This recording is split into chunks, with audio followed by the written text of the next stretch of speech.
अस्सलाम वालेकुम सराबत आपसे मुखातिब है आप सबका सबसे पहले बेहद शुक्रिया। 45,000 सब्सक्राइबर्स हम हो चुके हैं, लिहाजा 50,000 इंशाल्लाह ताला इस महीने हम पूरा करेंगे और उसके बाद 1 लाख की तरफ हम सफर शुरू करेंगे। बहरहाल आप सबका बेहद शुक्रिया।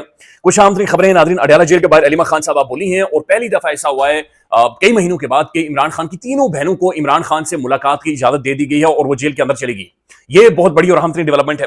फिर नादरीन एक बड़ी इंटरेस्टिंग बैनुल अक़वामी डेवलपमेंट ये है कि जो पाकिस्तान का GSP प्लस स्टेटस है उसके हवाले से कुछ जो यूरोपीय यूनियन के नुमाइंदे हैं उन्होंने कुछ गुफ्तगू की है ह्यूमन राइट्स के ऊपर, वो भी आपके सामने रख देते हैं।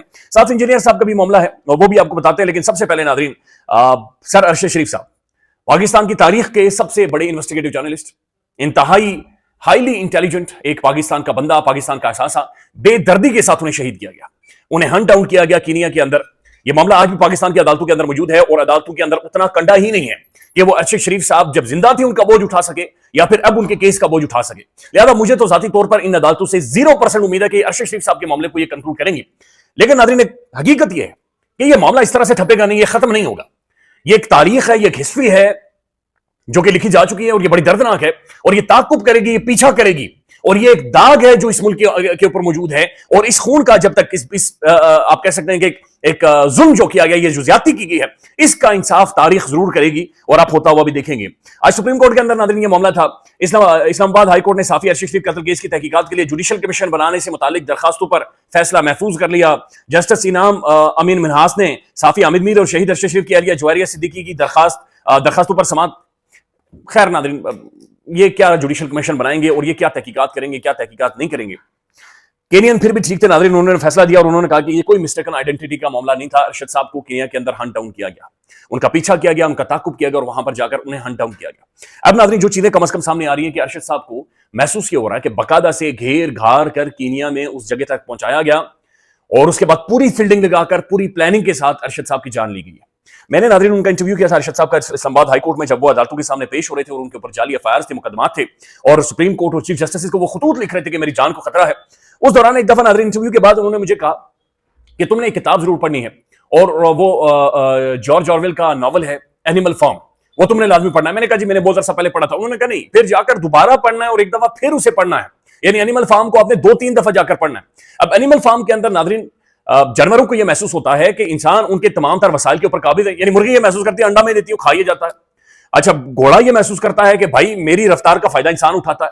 तो जानवर ये रियलाइज करते हैं कि उनके वसाइल के ऊपर चूंकि इंसान काबिज है तो वो इंसानों के खिलाफ बगावत कर जाते हैं। अब जब इंसानों के खिलाफ बगावत करके अपना मुल्क बना लेते हैं या फिर अपनी एक सल्तनत कायम कर लेते हैं तो फिर उन जानवरों के ऊपर जिन्होंने बगावत करके अपनी आजादी ली थी उनके ऊपर सुअर हुकूमत करना शुरू कर देते हैं और फिर सुअर उनका खाना भी खाते हैं, सुअर उनके वसाइल के ऊपर भी उन्हें एक्सप्लॉइट करते हैं, उनकी मेंटली उनके साथ डिसऑनेस्टी करते हैं, उनकी बिल्कुल तबाही फैला कर रख देते हैं, उनके बुनियादी राइट्स को वायलेट करते हैं और सुअर उनके ऊपर मौजूद होते हैं और सुअर उनके ऊपर हुक्मरानी करते हैं। और बहुत देर के बाद जाकर नाज़रीन उन जानवरों को ये रियलाइजेशन होती है कि असल में हमने आजादी तो ली थी लेकिन हम फुली आजाद नहीं हैं, यानी हम हकीकी तौर पर आजाद नहीं हैं बल्कि हमारे ऊपर सुअर काबिज हैं और हमारे तमाम तर जो राइट्स हैं उनके ऊपर इन सुअर उन्हें। और फिर बाकायदा से नाज़रीन उस किताब बहुत इंटरेस्टिंग, आप जरूर पढ़ें। सुअर इंटेलेक्चुअली किस तरीके से उन जानवरों के साथ डिसऑनेस्टी करते हैं, किस तरीके से उन्हें एक्सप्लॉइट करते हैं, एक एक करके एक्सप्लॉइट करते हैं। तो वो जो अरशद साहब की बात थी नाज़रीन के सुअर काबिज होते हैं उस किताब के अंदर, वो बहरहाल आप टाइम मिले तो आप जरूर पढ़ें। लेकिन उसके बाद मैंने 2 दफा नाज़रीन वो किताब पढ़ी। इंजीनियर मोहम्मद अली मिर्जा वाला नाज़रीन मामला ये खराब हो गया है, बहुत सख्त तरीन रिएक्शन है और उनके बहुत कंट्रोवर्शियल अल्फाज हैं।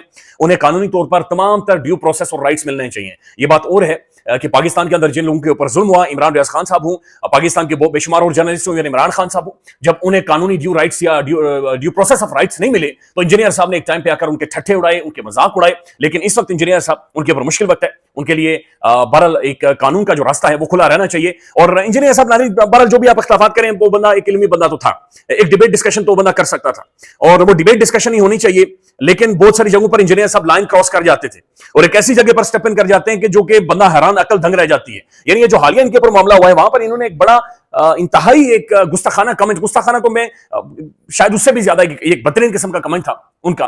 देखिए, क्रिश्चियंस हूं, ज्यूज हूं या कोई भी हो, इस पूरी दुनिया के अंदर जो दिमाग रखने वाले लोग हैं उनके दरमियान एक कॉन्सेंसस है कि नबी करीम सल्लल्लाहु अलैहि वसल्लम सादिक और अमीन थे।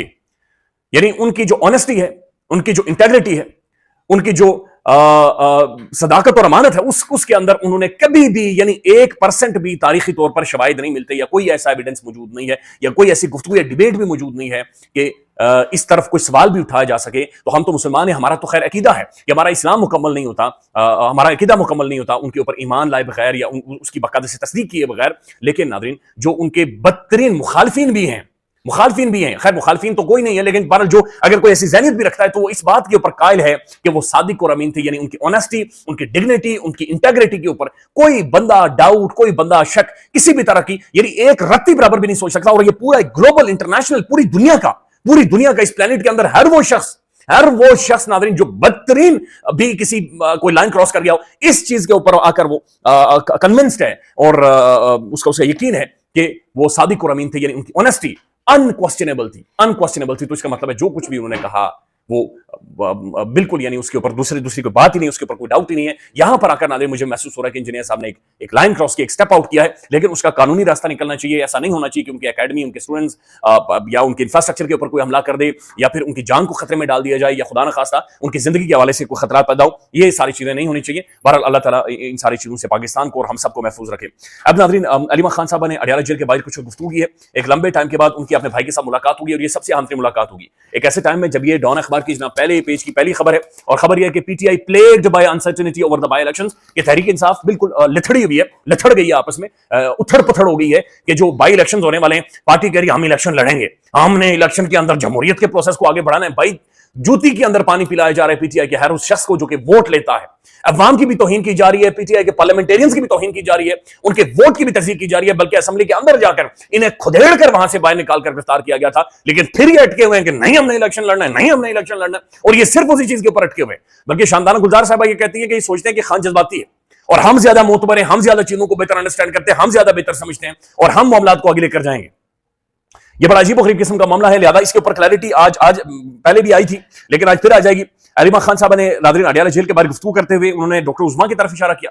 انہوں نے بڑا کلیئر یہ کہا کہ عمران خان نے ضمنی انتخابات میں حصہ نہ لینے پر بار بار کہا ہے, فرملی کہا ہے کہ ہم نے کسی صورت الیکشن نہیں لڑنا. کسی نے کہا کہ خان صاحب الیکشن لڑتے ہیں,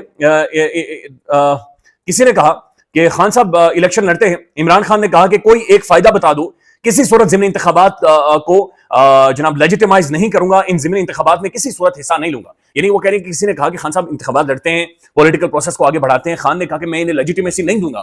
اب کل کا ناظرین ٹائم نکال کر انٹرویو سنیں سعد رسول صاحب کا صدیق جان صاحب کے ساتھ.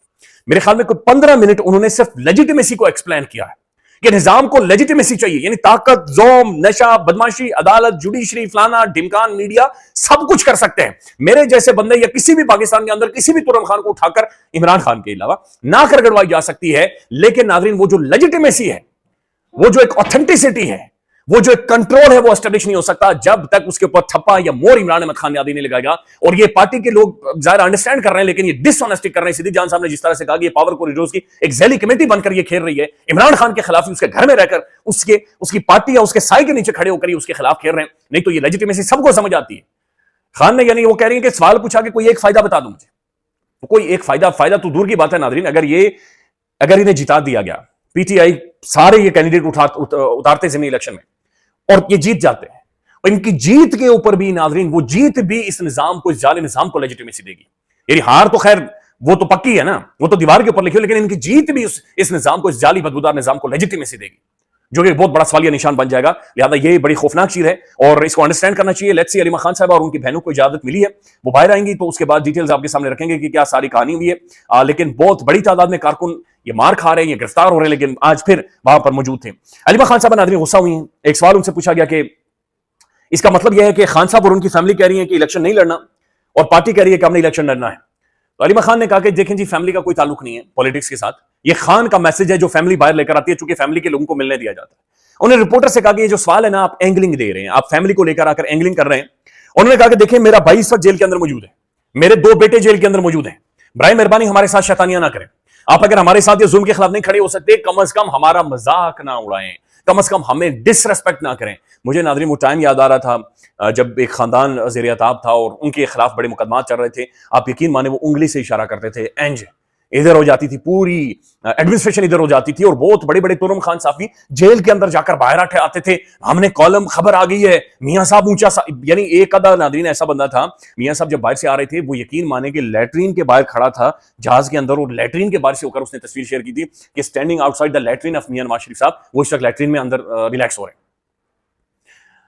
तो बहरहाल नाज़रीन, जर्नलिस्ट का काम सवाल करना होता है, लेकिन साफी भी एक इंसान है जो वहां पर अडयाला जेल के बाहर खड़ा है नाज़रीन, वो भी बड़ी तकलीफ काट रहा है, लेकिन जाहिर है अलीमा खान साहब, वी कैन अंडरस्टैंड कि जिस कर्ब, दर्द और परेशानी से वो गुजर रही हैं, जिसके जो 2 जवान बेटे, पूरा खानदान, शौकत खानम की पूरी औलाद, उन सबको नाज़रीन वल्नरेबल कर दिया गया, जो हालत हुई है नाज़रीन। ये खबर मैं आपके सामने रखना चाह रहा हूँ, ये डॉन अखबार पर आज पब्लिश हुई है, और ये इसमें लिखा गया कि Pakistan needs to make credible progress on the human right and the labour reforms. ये बाकायदा से यूरोपीय यूनियन एम्बेसडर जो पाकिस्तान के अंदर मौजूद थी, और जीएसपी प्लस जो स्टेटस है, यानी पाकिस्तान जो एक लग्जरी एंजॉय करता है एक्सपोर्ट की यूरोप के साथ, 27 ममालिक के साथ, मेरे ख्याल में एक बड़ी मैसिव हमारी उनके साथ ट्रेड है, 8-10 बिलियन डॉलर्स की है, शायद इससे ज्यादा है, इतने की है, लगभग इतने की है।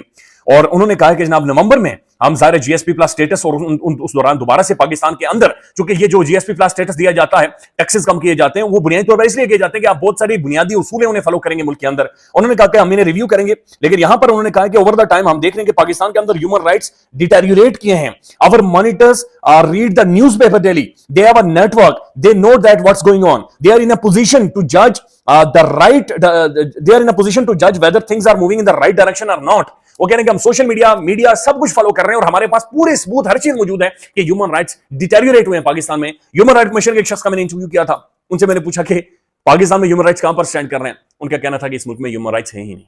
ख्याल रखिएगा, अल्लाह हाफिज। Once upon a time, in a quiet bamboo forest, lived a chubby panda who loved to munch on bamboo sticks. His favorite was the shiny golden bamboo. One day, he was happily munching on some when he suddenly realized his golden bamboo was missing. Oh no!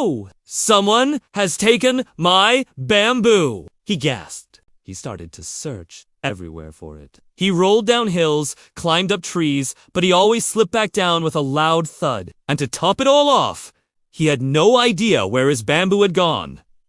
Panting and exhausted, Panda sat down on a nearby rock. Just then, he heard a loud cawing sound. Looking up, he saw a clever crow holding the shiny golden bamboo in its beak. It was sitting on a tree, just out of his reach. Panda tried to jump and grab it, but he just ended up flat on his belly. He started to think of a plan. First, he gathered some rocks and tried to stack them up to reach the crow. But before he knew it, the rocks tumbled down on him, making him dizzy. Just then, he noticed a bunch of bamboo leaves lying nearby. So he sat quietly under the tree and pretended to sleep while holding out the leaves as bait. The crow, curious and greedy, flew down to snatch the leaves. At that very moment, Panda quickly grabbed his golden bamboo back. "Ha! You can't fool a panda forever!" he laughed. The crow squawked angrily and flew away. Overjoyed, Panda sat down to eat his hard-earned bamboo, but he wasn't hungry anymore.